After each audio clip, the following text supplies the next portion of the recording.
Alrighty, guys. What is up? So, what's up, guys? For those of you who don't know, um, or haven't seen yet, Marco Rubio, the Republican from, I think it's Florida. Is it Florida? I believe it's Florida. I don't quite remember, but I'm like 99% sure it's from Florida. Marco Rubio, a Republican lawmaker, introduces a bill to suspend gun rights of anyone who's been investigated for domestic terrorism. Well, what exactly does that mean, and how can this negatively impact you? Well, we're going to take a look at that and figure that out. So this story was posted. What was it? What, like 2 days ago? Um, Republican lawmaker Marco Rubio has reintroduced legislation that seeks to suspend the Second Amendment rights of any person who has been investigated for terrorism related offenses within 10 years of attempting a gun purchase. Notice how it doesn't say that you have to be convicted or charged, just investigated, right? So, a Senate bill named the Terror Intelligence Improvement Act was re-entered last week in hopes of exploiting the hysteria surrounding the January 6th Capitol protests. Okay, I don't know why it says protests. They were riots. It was attack on the Capitol. I'm conservative, libertarian, and I can say that comfortably. I don't know why they say it's protests. It was a fucking riot, okay? The law intends to violate the civil liberties of American citizens who are not charged or convicted of a crime if somebody is deemed politically dangerous. See, and this is the big problem with Republicans. They never do what their constituency wants. All they do is sit on their butt, say no a bunch to a bunch of stuff that the Democrats try to push. They never introduce their own things unless it has to do with surveillance, like the Patriot Act. If it violates your privacy or has anything to do with terrorism, yeah, that's the Republicans' bread and butter. I can't stand it. I really can't. It annoys me, and I don't understand why people continually vote for people. And this just goes to show you that you can't actually trust any politicians, any of them that say that they stand up for your rights, unless they have a very, very good track record of doing so. You can't trust them because then they turn around and they do some crap like this. So, anyway, goes on to say, if passed, the law will grant the FBI and DNI the authority to draw up lists of U.S. citizens arbitrarily labeled domestic terrorists and flag them during background checks. Those placed on the new watch list could be registered based solely on suspicion, even if an investigation fails to find evidence of criminal or terrorist wrongdoing. Federal courts that have examined the FBI's various terrorist watch lists uncovered that the Bureau regularly places law abiding citizens on them because they don't like who they are or their political views. Exactly. This is the exact thing that. Okay, anybody who's watching this that has been on a no fly list, imagine that same crap happening, but now you can't buy a gun. You have almost, if not no recourse, in getting your name off that list because you have no way to contact the people and force them to take your name off the list. And the ways to do so are very expensive. So guess what? If you're on a no-fly list, chances are you have to drive everywhere for the rest of your life unless they just arbitrarily want to take you off the list. The same would apply to this. Now, for those of you who didn't watch my video, and for those of you who did, I posted a video. I did a live stream probably I think like 4 or 5 days ago about how Bank of America was releasing the information, the private information of people who made any type of transaction in DC. Uh, if you were from out of state and you made any transaction in DC, but specifically bought airline tickets, um, or you lived in DC and you bought airline tickets, or you know what? Let's just say if you bought airline tickets, period, and you were in or around DC or Maryland in or Virginia, if you bought any type of anything from any type of firearms uh, marketplace. So even if you went to like a gun shop and bought like just a bag or a T-shirt, because you bought something at a place that sells firearms, they gave all of your information, and you are under investigation for terrorist acts to the federal government. First of all, that violates your Fourth Amendment. But besides that, think about that. If you were just a random DC citizen who lives in DC, did not attend the Capitol riots, and went to a guns and gear shop and bought a T-shirt, you would be considered under this law that Marco Rubio wants to pass ineligible to purchase a firearm because you are under investigation for terrorism. You're completely innocent, you had zero to do with it, but simply because you were investigated, you're now on a list. Think about that. Think about how mind-boggling that is. This bill is disgusting. Just like Bank of America stealing your information and giving it to the government for no reason, also disgusting, but this even more so. Well, actually, you know what? I think they're tied. I think they're both just as disgusting.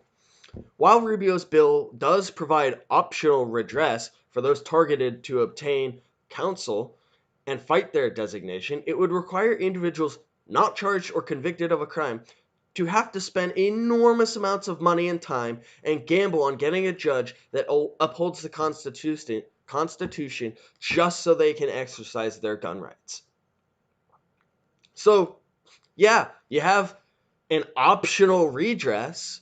So it's basically like, well, you could pay hundreds of thousands of dollars to, pay for a lawyer that you really shouldn't need to fight for your rights back that you should have, and you might or might not get them back. It just depends on the judge.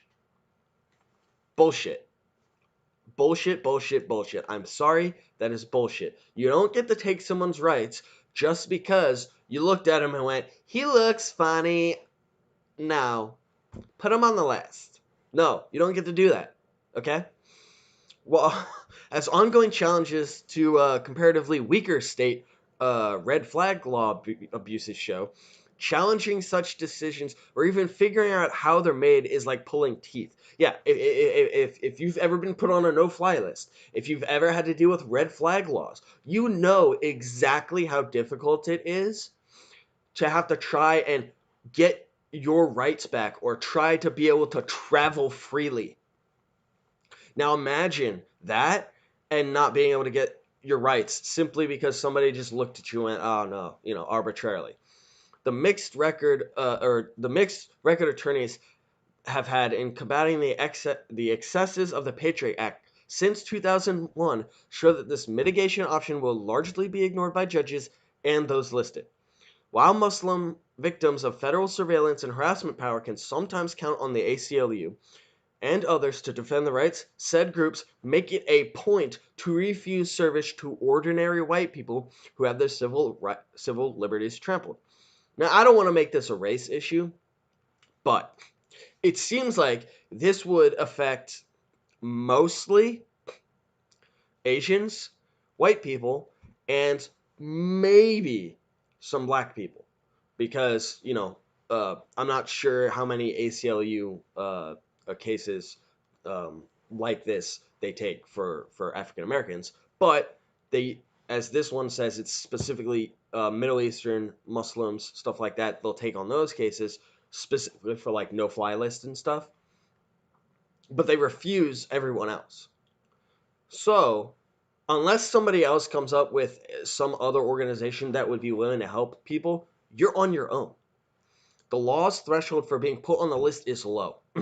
Under Rubio's legislation, being investigated for domestic terrorism, a vaguely interpreted offense mainly defined by partisan journalists and NGOs, which potentially millions of non leftist Americans could be subjected to today, would nullify your ability to purchase a firearm. Now, I believe the reason they're saying leftist non-leftist Americans in this article is because this is a right-leaning source. However, it makes sense. How many non-leftists do you know that have been targeted uh, for social media posts, for being on Parler, not even posting anything controversial, but just having Parler on their phone? How many people do you know that have been silenced or their accounts turned off on Facebook or Twitter just because they held the wrong ideas? Now make that into a law that takes away your gun rights. That's what this would do. It is terrible.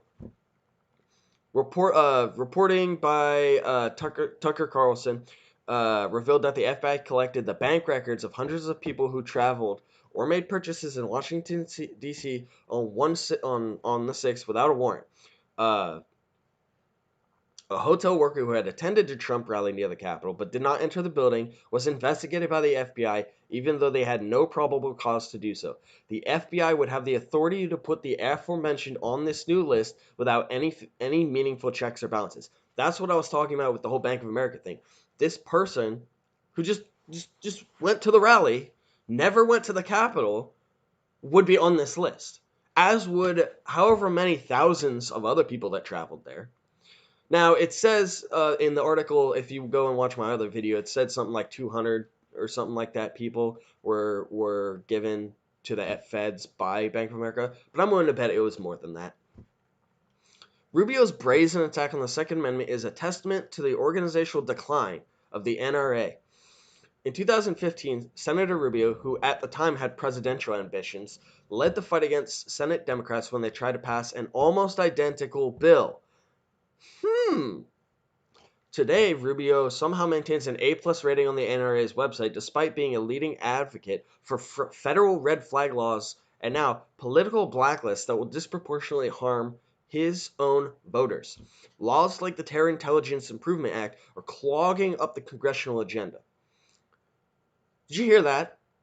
Not even 6 years ago, he led the fight against the Democrats that did this.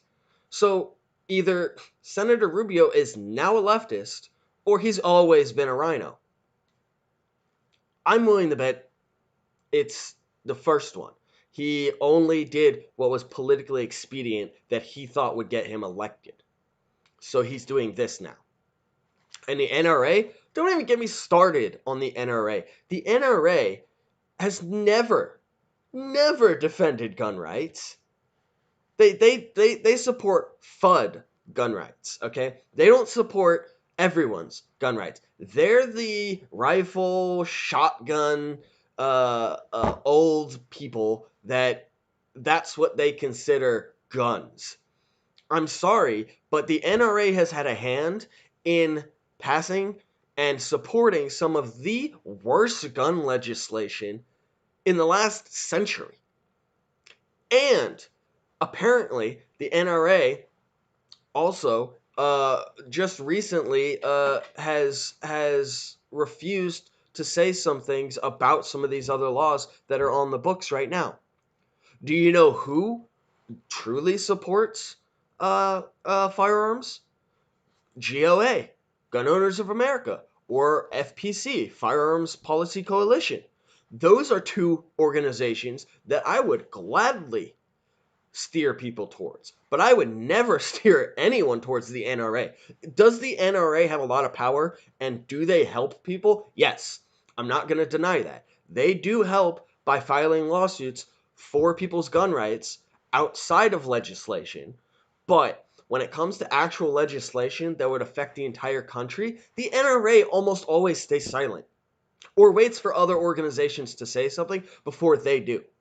So they should not be the gold shining standard for anything. Okay, so the A plus rating, I don't give a crap because that rating means nothing to me. Okay, so this rhino needs to go. If he is seriously introducing this bill, vote him out.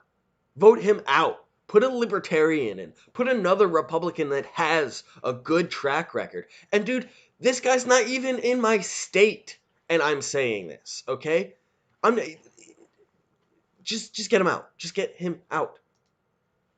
Vote him out the next time you have the chance, because otherwise your state, your country is going to suffer when it comes to individual rights. There's another case that's up right now that's telling that's going to be able to tell whether or not police get to enter your home and confiscate your guns without a warrant. Okay? This country is going down a terrible, terrible dark path. But it's people like this that flip-flop for the convenience of getting votes that disgusts me. This man has no principles, because if he did, he would not be turning around and supporting this bill. I tell you guys, man, we're in dangerous times where almost everybody is a hypocrite, and almost everybody turns around and has zero principles when it comes to representing their constituency.